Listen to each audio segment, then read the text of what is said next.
Ang pinakamasakit kasi sa lahat, wala kang makuhang tulong sa lahat ng mga taong tinulungan mo. Baka ganito ka rin kabayan, isang OFW ang naglabas ng sama ng loob dahil sa mga taong biglang nawalan ng paki sa kanya ngayong siya naman ang nadapa. Kaya kung OFW ka kabayan, nako, dapat mo ito mapakinggan dahil baka matulad ka sa kanya. Isang kabayan natin sa United Arab Emirates ang umiiyak ngayon, hindi dahil sa saya at hindi rin dahil sa homesick. Alam nyo ba kung bakit? Dahil ito sa matinding sama ng loob sa mga taong tinulungan niya noong siya ay masagana pa sa pera. Noon, panay ang abot niya, panay ang tulong sa pamilya, kamag-anak at sa mga kaibigan. Walang ibang alam gawin kundi ang magbigay dahil hindi siya makahindi dahil sa labis na pagmamahal sa kanila. Pero ngayon, siya naman ang nangangailangan. Lahat ng taong binuo at tinulungan niya, kahit sarili niyang kadugo, wala man lang dumamay sa kanya. Sa madaling salita, dinididma at tinalikuran siya ng mismong taong inalayan niya ng tulong noon. Kaya ang pait ng sinabi niya sa kanyang video. Ayon sa kanya, mas mabuti ng tawaging kuripot at madamot kaysa maging kawawa pagdating ng panahon.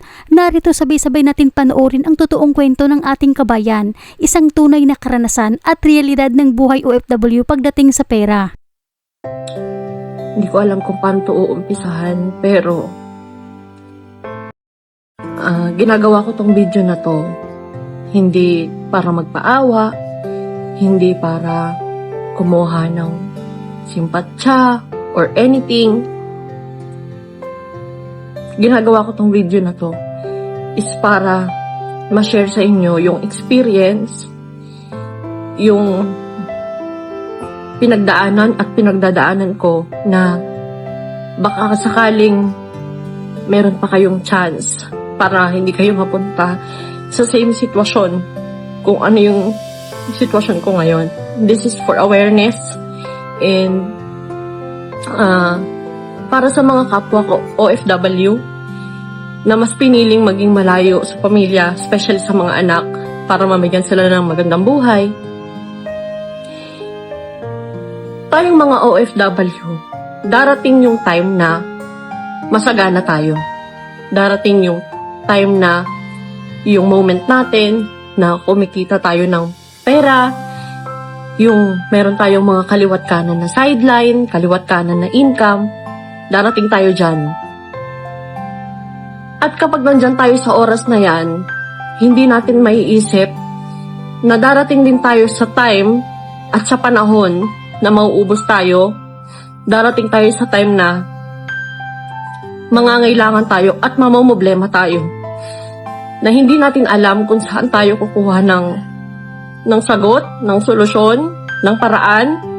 Nung mga time na masagana ako, kaliwat kanan yung kinikita kong pera, ang tanging ginagawa ko is tumulong ng tumulong, ng tumulong.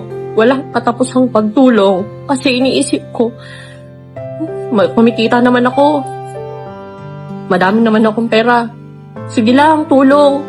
Kaliwat kanan yung mga lumalapit sa akin, pamilya, kaibigan, at hindi ko naisip na darating sa time na hindi ko nakakayaning kumita kung gaano kalaki yung kinikita ko before. At ngayon, nandito ako sa sitwasyon na hindi na ako katulad ng dati.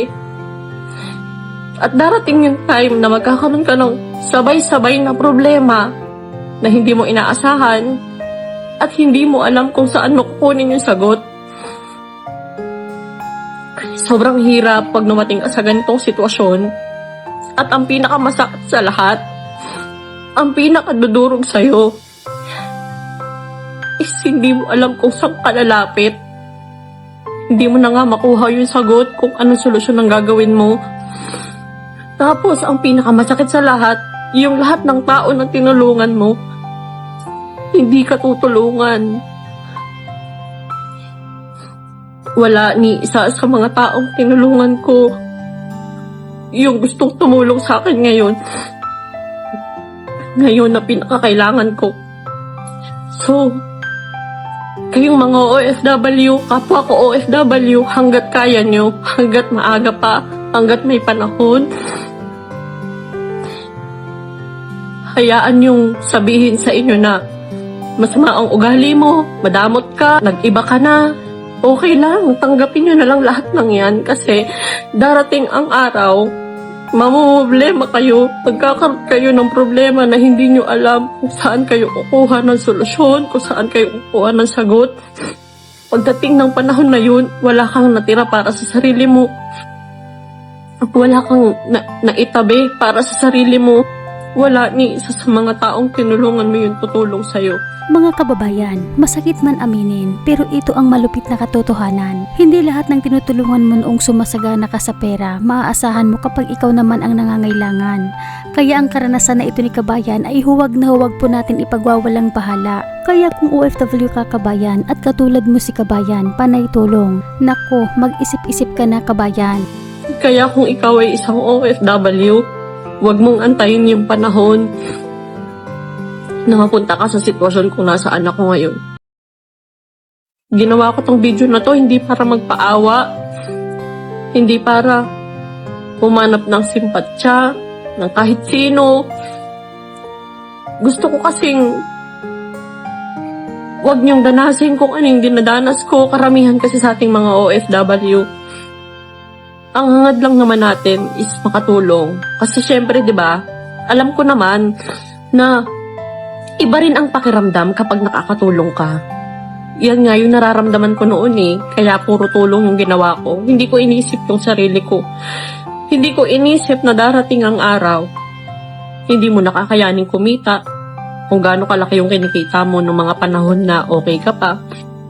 At hindi mo iisipin na darating ang araw na magkakaroon ka ng problema na sabay-sabay na hindi mo alam kung paano mo susolusyonan. So, this is for awareness para hindi nyo danasin to. At sa mga tao na alam ko may dumadanas din ng ganito, sana hindi pa huli ang lahat.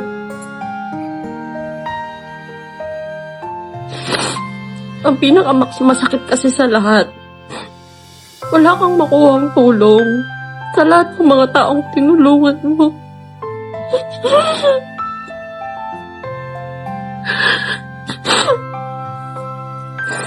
Yun yung pinakamasakit. Kung sana inisip ko lang tong araw na to, ng mga panahon na okay ako.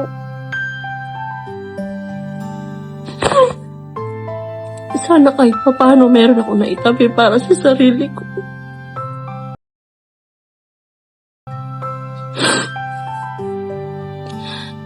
Kaya, habang may panahon pa kayo,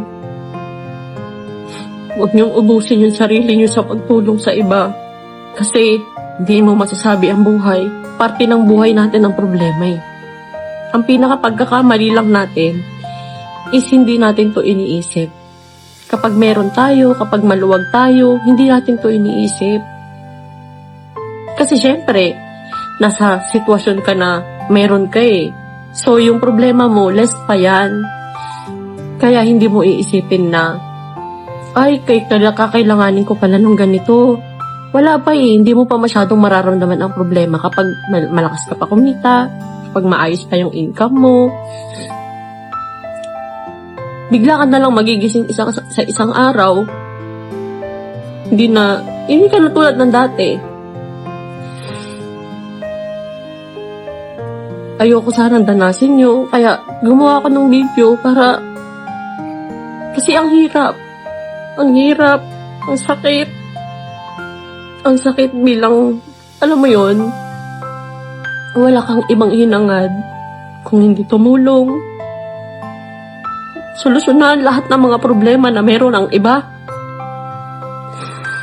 Tapos hindi mo naisip, ako personally, hindi ko naisip, darating ang araw na magkakaroon ka ng sabay-sabay na problema, hindi ka na ganun kalakas kumita. Darating ang araw na mangangailangan ka. Darating ang araw na mangangailangan ka. At ang masakit,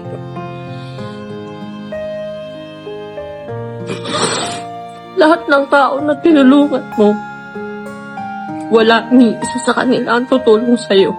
Wala. Panonoorin ka lang nilang malunod. Kaya habang maaga pa, unahin mong sagipin yung sarili mo bago yung iba. Kasi masakit.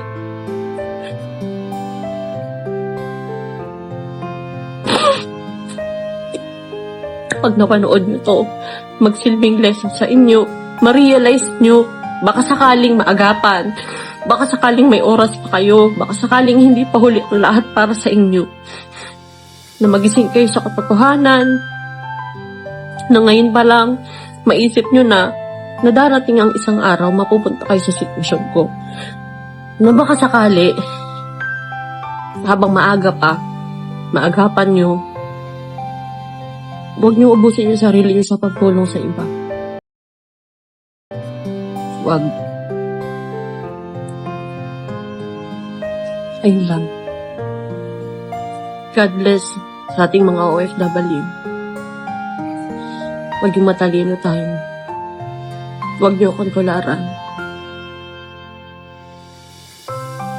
Huwag niyo akong gayahin. Inubos ko yung sarili ko sa pagtulong sa iba. Sa mga pamilya ko, sa mga kaibigan ko, sa tao sa paligid ko, lahat ng lumalapit sa akin, tinulungan ko. Ngayon, lahat sila nilapitan. Isa sa kanila.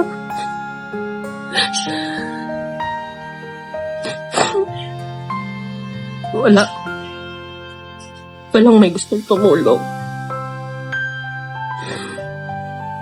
Well, hindi ko naman nire-required na dapat tulungan nila ako kasi tinulungan ko sila. Ang sa akin lang, bakit kasi hindi ko inisip ng mga panahon na okay ako, na meron ako? Bakit kasi hindi ko naisip na darating ang araw, mangangailangan ako? Na sana pala yung mga itinulong ko noon, sana pala itinabi ko.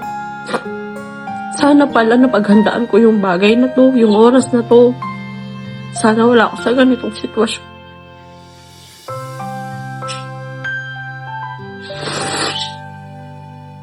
Ayun lang.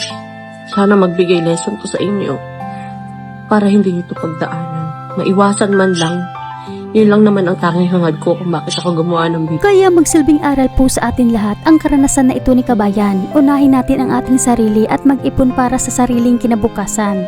Dahil sa huli, gaya ng naging karanasan ni Kabayan, kapag ikaw na ang nadapa, kapag ikaw na ang walang-wala at tinalikuran ng lahat, walang ibang mag-aangat sa iyo kundi ang sarili mo lang din. Ikaw lang din ang tutulong sa sarili mo sa huli. Kaya bago pa maging huli ang lahat, matutong magtira at maglagay ng limitasyon sa pagtulong. Mas mabuti ng tawaging madamot o kuripot ngayon kaysa ikaw ang umiiyak at kawawa pagdating ng panahon. Dahil tandaan natin mga kababayan, sa totoong buhay, masakit man aminin. Kahit kadugo mo pa yan o mismong laman mo o dugo mo, tatalikuran ka pa rin nila kapag wala ka nang maibigay. Pwera na lang kung ang natulungan mo ay ang mga taong may busilak na puso at marunong tumanaw ng utang na loob. Pero iilan lang yan sila, kabayan. Kaya unahin niyo po ang inyong mga sarili. Hanggang dito na lamang po, mag-ingat po kayo palagi kung saan man kayo ngayon.